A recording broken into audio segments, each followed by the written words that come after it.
घर से साहगंज है रानी बड़ा दूर बा, लेकिन दुर्गा पूजा भाई के बड़ा मशहूर बा।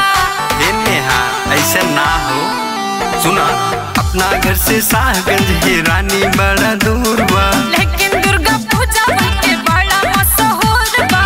अब की मेरी पैसा ना बचाई है अगली बार, अब की मेरी पैसा ना बचाई है अगली बार। पैसा लेके तू उधार गाड़ी बुक कर था, दुर्गा पूजा में देखा था चल के साहगंज बाजार।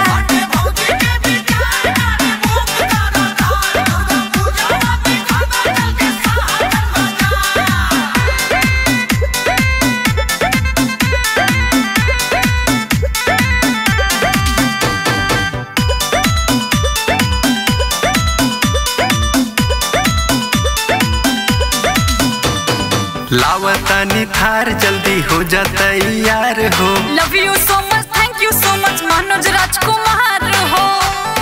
सुना तेरा लावतानी थार जल्दी हो जा तैयार हो।